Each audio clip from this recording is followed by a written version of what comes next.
Recording Journey, episode number 20. Can you guys believe we made it this far? All right, let me tell you what you're listening to. The Recording Journey is a community of singers, songwriters, mixing engineers, music producers, everything in between. Basically, if you like making music, you like it here. Well, today on the journey, we are one episode away from episode 21. Episode 21, as we all know by now, is the pinnacle episode of any podcast because almost every podcast, 99% of podcasts out there that ever start, never make it to episode 21. And apparently, if you can make it to episode 21, one, you'll be in the top 1%, and two, you've got an exponentially greater shot at sticking the landing and going long term. Now, I am hoping that this thing sticks around until we're all old and gray and turning into dinosaurs and fossils. That is my deepest, greatest hope for this show. So let's keep it rolling. Today on the podcast, we have got some community news. We're going to play some song selections from community members. And then we'll talk about one or two fun things that have been happening on the forum. So first up, let's get it started. It's the news. One thing we are wrapping up on is the Cover This Song Challenge for February and March. We were doing the Santana Rob Thomas song, Smooth, and that's coming to a close, which means we've had a few submissions. I am going to play one of them here for you. It's from David Frazier, and it is completely unexpected. Now, he did us a favor and kept his live guitar and bass playing in there. I knew the man would do that, but let me just play it for you so you can see the very creative direction he took this in.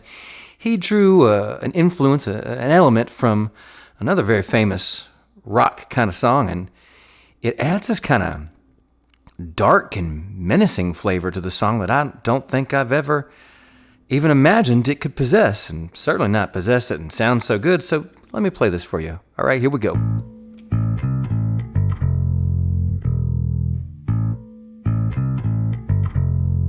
Man, it's a hot one.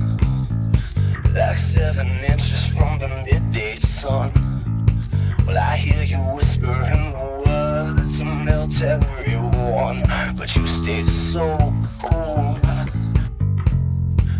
I'm on your guitar, my Spanish heart on Mona Lisa. You're my reason for reason, the seed of my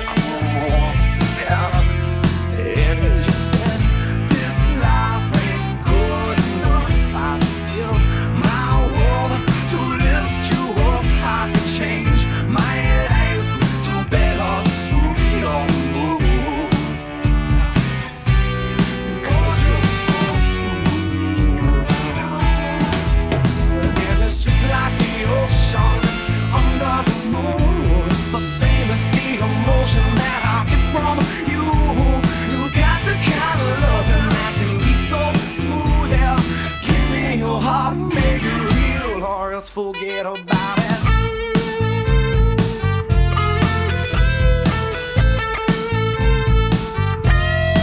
Well, I'll tell you one thing. If you would leave it be a crying shame. In every breath and every word, I hear your name calling me out.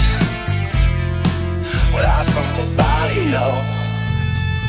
You hear my rhythm on your radio, and you feel the turning of the world, so soft and slow, turning you round and round. And if you said this life ain't good enough, I'd give my world to lift you up. I could change my life to better suit your mood.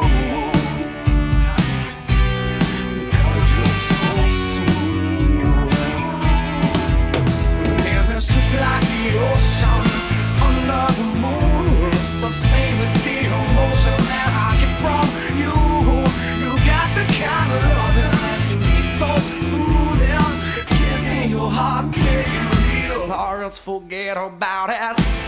What I tell you, completely unexpected, and yet perfect. I'm not going to say I like that song, that version of it, more than the original. Okay, I might like it more than the original. I love that contrast and feelings where it's so Latin and funky and rhythmic, and then it's got that kind of dark and somber quality to it from that bass line. Now, you might recognize that bass line. That's taking that little riff from Seven Nation Army by the White Stripes. I know y'all recognize that. I was testing myself to see if I recognize the song. Now, let me give you one more interpretation of this Carlos Santana, Rob Thomas song, Smooth. It's by my friend Arnold. He goes by ScotSwede, and he's got a really cool take on the song. Arnold always brings us something very guitar-focused. And, of course, the Santana original is very guitar-focused. That is the instrument which has made the man legendary. But somehow, Arnold found a way to put his own spin on it and kind of make the song even more focused on the guitar than the Santana original. That alone makes my eyebrows perk up and makes me want to share this version of the song with you. So here we go. This is ScotSwede playing the Santana song, Smooth.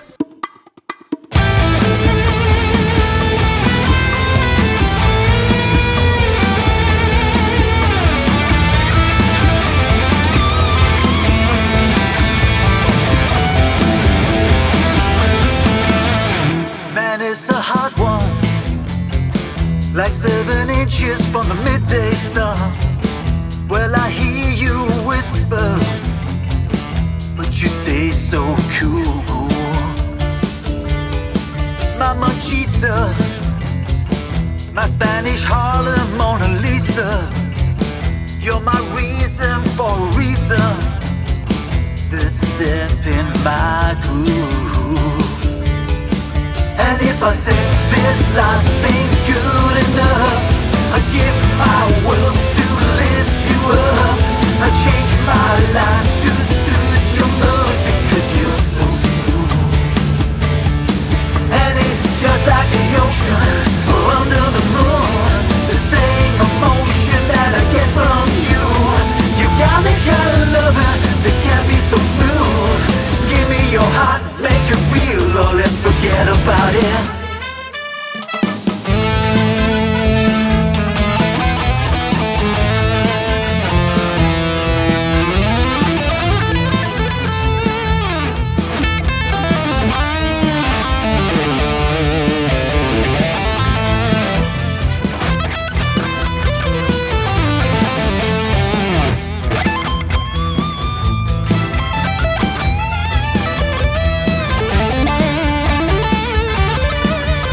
I said this life ain't good enough, I give my world to lift you up. I change my life to suit your mood because you're so smooth. And it's just like the ocean under the moon, the same emotion that I get from you. You got the kind of loving that can be so smooth. Give me your heart, make it real, or let's forget about it.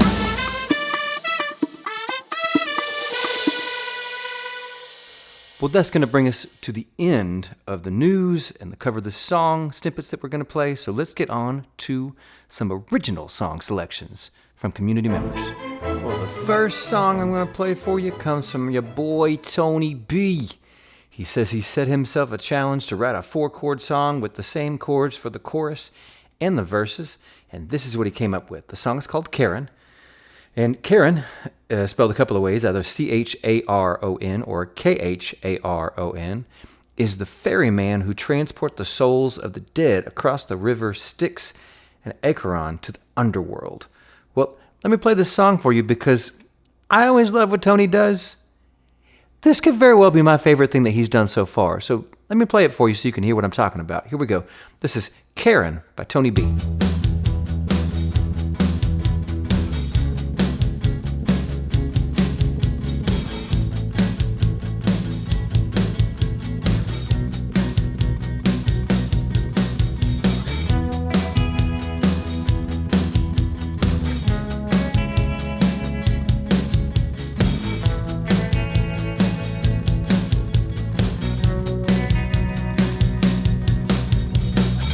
On the edge of darkness,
Okay, if there is one thing and one thing only, I kind of wish had more of a exclamation point on it, a little bit more development, is just the very ending of it. I mean, one, I hate that the song ends in the first place, but two, I maybe want the ending to have a little bit more of a sense of satisfaction and definition and intention, the way that the rest of the song does. So that's my one note for you, Tony, and I give that one little nitpick on the tail end of what's probably my favorite thing you've done so far, so you take that for what it's worth.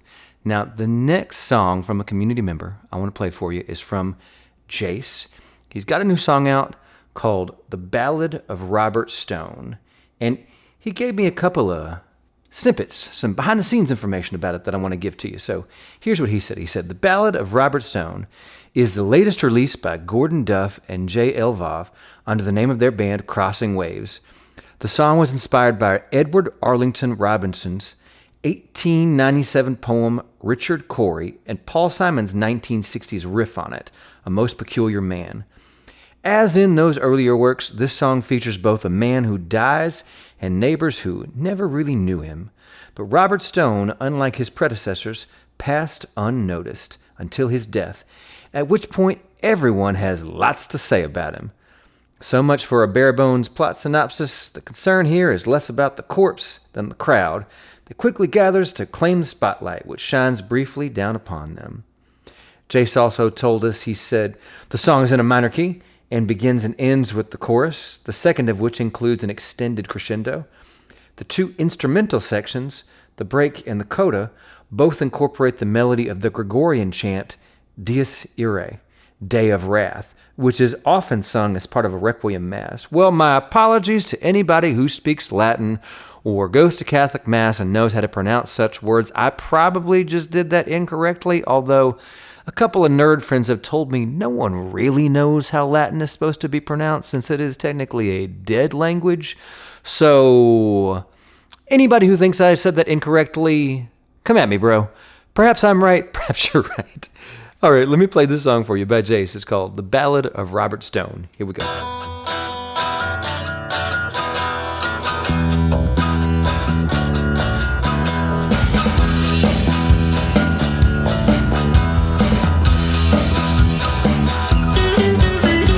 Pay your last respects to Robert Stone. He lived 2 floors below you in a one-room flat alone. He never made it home last night. He stopped along the way, and no one really knew him, but they all had lots to say. His hair was long, he wasn't tall, he seemed to be quite frail. His grey moustache was pencil thin, his face was very pale. He carried an umbrella with him everywhere he went, and no one really knew him till his tragic accident. He used to go for nightly walks, but never wandered far. He'd sometimes go to movies and sometimes the corner bar. They found him in an alley, the commotion grew so loud. Although nobody knew him, he attracted quite a crowd.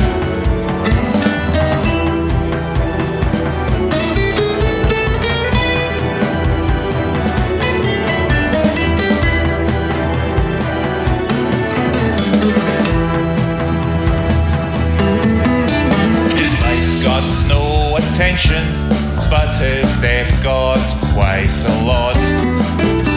The neighborhood's a buzz and school kids hang out at the spot. Reporters knock on every door for stories they can sell.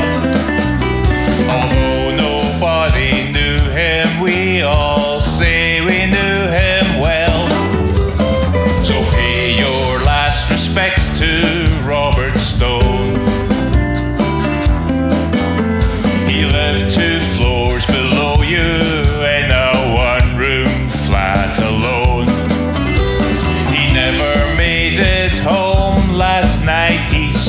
lot along the way.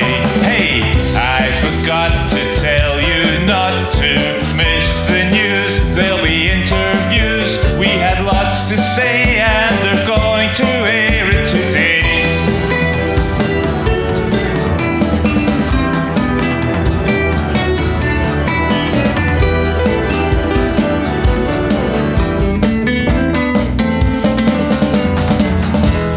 Isn't that cool? Now, I asked Jayse, I said, how did you come up with the decision to use the Gregorian chant, the Day of Wrath?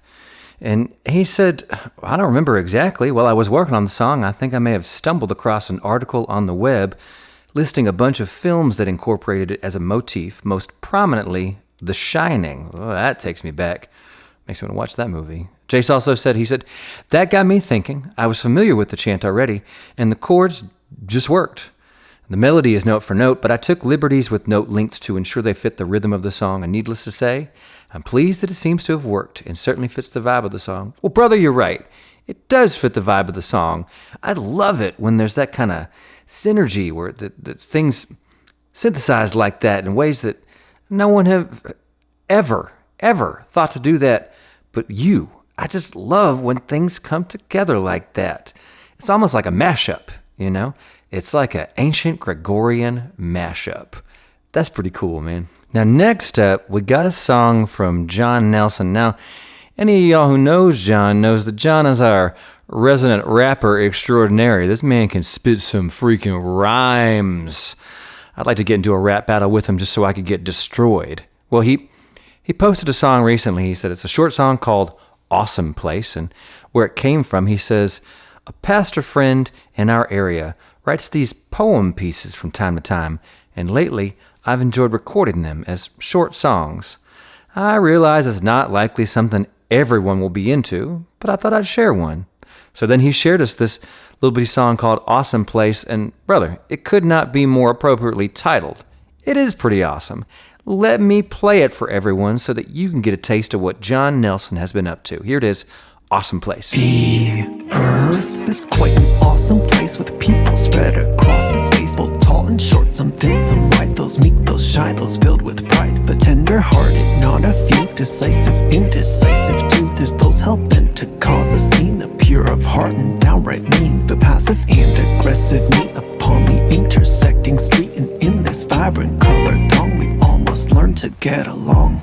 How blessed are those with vision clear, who understand their purpose here is not just to accumulate, but walk in faith and demonstrate their anchored hope and steadfast love as shifting eyes below, above, away from temporarily to substance in eternity. The gospel echoes from their word, their actions mirror what is heard. The light of Christ sets them apart in deed, in motive, and in heart. This treasure found they won't disguise, to keep it hidden from their eyes. Each one's invited to believe, and from the Lord new life receive.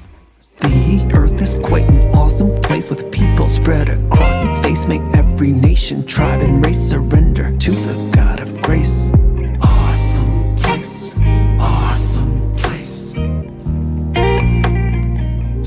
I told you that was awesome. Now, the only note that I had for John, and our good friend Papa Ginseng, he chimed in with the same thing, is we kind of wish that the song was like a proper song with a chorus that happened a couple of times, just to give it that sense of real normal song structure that kind of make it a little bit longer, a little more satisfying. But in the hip-hop world, this is what would be known as an interlude, just the way it is.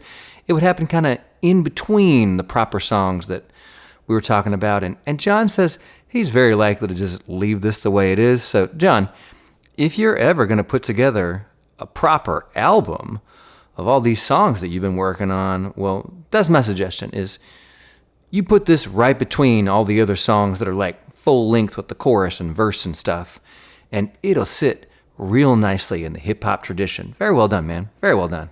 Now, that's going to bring us to the end of original song selections from community members, which takes us right into the final section of this podcast. That's one fun conversation that's been happening on the forum. Here we go.